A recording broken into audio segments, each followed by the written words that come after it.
काय दिवस आलेत बघा. ज्यांनी वेदांचा अभ्यास केला त्यांनी संन्यासाचा कठीण मार्ग स्वीकारला. त्यांना आज ती माणसं पुरावे मागतात ज्यांना हिंदुत्व फक्त निवडणुकीच्या जाहीरनाम्यात दिसतं. अरे शंकराचार्य म्हणजे काय तुमच्या पक्षाचे जिल्हाध्यक्ष आहेत का? की तुमच्या आयटी सेलने ठरवावं त्यांनी काय बोलावं आणि काय नाही? सत्तेचा इतका माज वाढलाय की आता तुम्ही देवाला आणि धर्माला पण आधार कार्ड मागणार का? आणि हिंदू लोकांनो जरा नीट ऐका. आज शंकराचार्यांचा अपमान होतोय आणि तुम्ही गप्प बसलाय. उद्या हेच लोक तुमच्या घरात घुसून विचारतील की तुम्ही हिंदू असल्याचा पुरावा काय?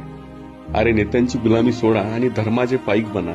त्या सत्तेला आपण डोक्यावर चढवलंय ना, ती सत्ता जर आपल्याच पीठाधीशांच्या विरोधात गरळ ओकत असेल तर समजून जा, हे हिंदुत्व रक्षक नाहीत, हे हिंदू धर्माचे इव्हेंट मॅनेजर झालेत. राजकारण सत्तेसाठी करा आणि पुरावा हवाय ना तर पुरावा इतिहासात आहे. ज्यांनी धर्माशी खेळ केलाय ते मातीत मिसळले. आता तुम्ही ठरवा की तुम्हाला कुठे उभं राहायचंय, सत्तेच्या बाजूला की धर्माच्या बाजूला.